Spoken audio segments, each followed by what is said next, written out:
Nick, in the last part, you talked about your decision, your choices were to hide a whale to come out. You really came out a few years back, Celebrity Big Brother, where you actually very popular and now finishing fourth. Yeah.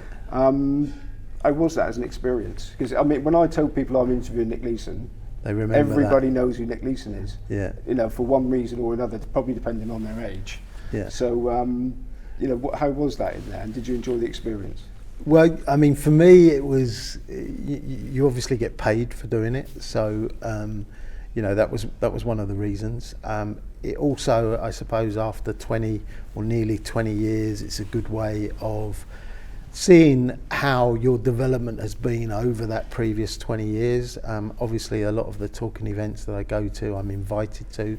And people are specifically looking for me, so you're talking to a relevant audience. So this was a way of, you know, speaking to a wider audience in terms of, you know, who I was, who I really was, because, you know, you can go in there as I'm sure a few people did, and they, you know, they try to put on a certain personality or a way that they try to portray themselves.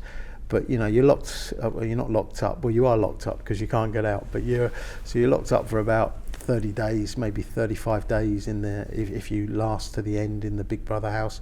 And you know, you can't get away from the cameras, so I think you can work out who's not really being themselves, who's got certain sound bites that they want to hit every day, and you can see them ticking it off in their heads and being quite calculating about it, but it's false, and I think people, you know, eventually see through that. So, you know, those were the reasons why I did it. Did I enjoy it?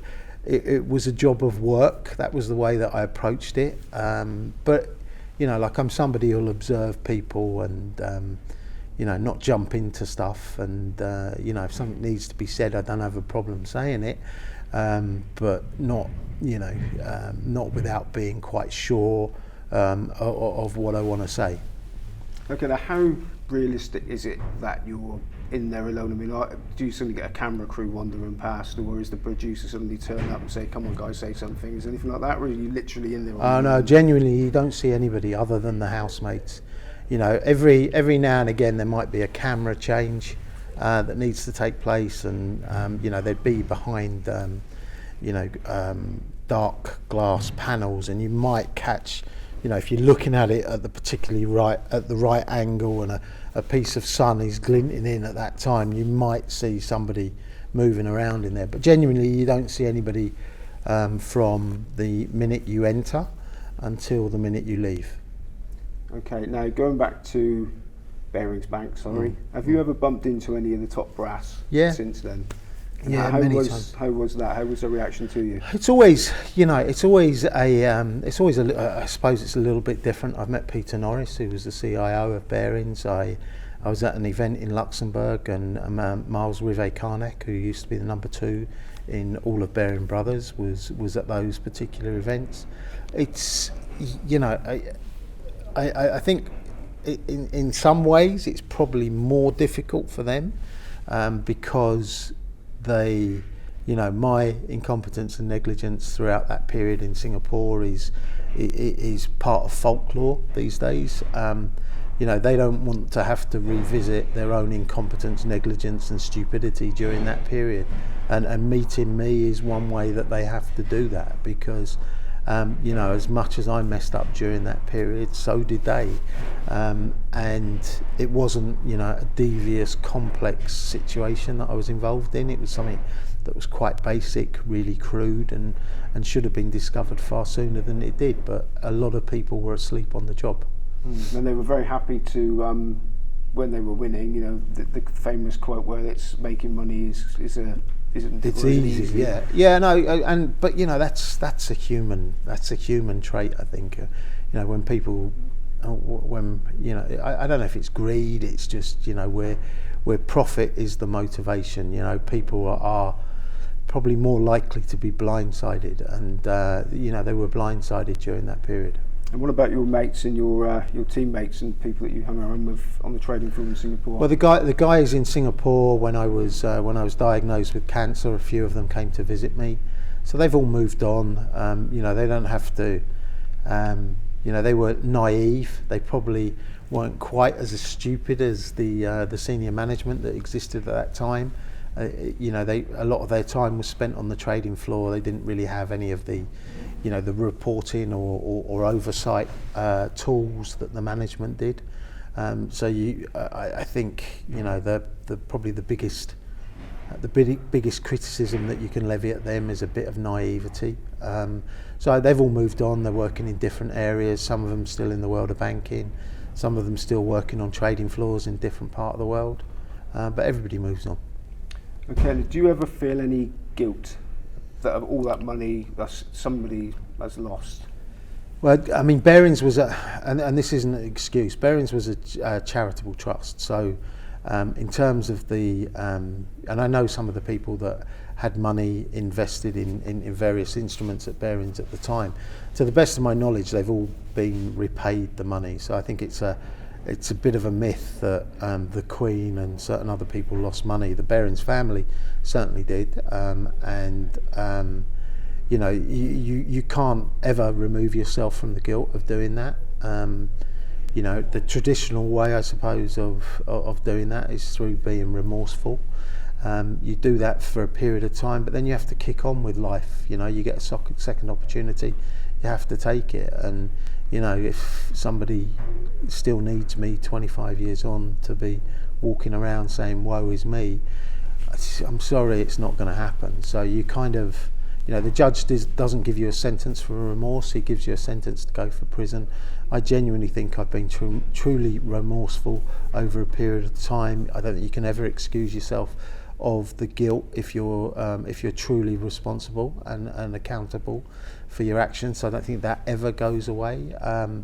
But there's nothing, unfortunately, that I can do to change it at this point. Well, a lot of what you've done since is all about, well, I would say sort of giving a bit back, really.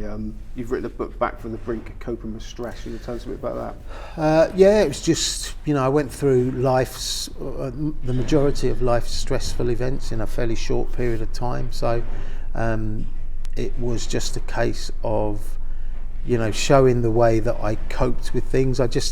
Coincidentally, I had a discussion with somebody just 10 days ago over the internet where he, is experiencing some problems and he can't confess to everybody around him about what's going on. He just layers one lie with another lie, and he was looking for a copy of the book, which I sent him, and I said, look, sometimes it may look like the hardest thing, but just being honest is going to put you in a better situation. Just get it out of the way and then deal with the ramifications afterwards. And I think those that are closest and dearest to you will rally round and help you through it. I think he is bordering with a do I jump off the cliff type of analogy, and I don't think anything's worth that. Okay, now like today you're speaking later to a group of banking business people. Yeah. So are you warning them about the potential perils of? No, this conference is very industry specific, and for me, what I do is tell stories, and it's a story that people in the room will know well. It'll be a slightly different approach to it, so it won't be the textbook approach.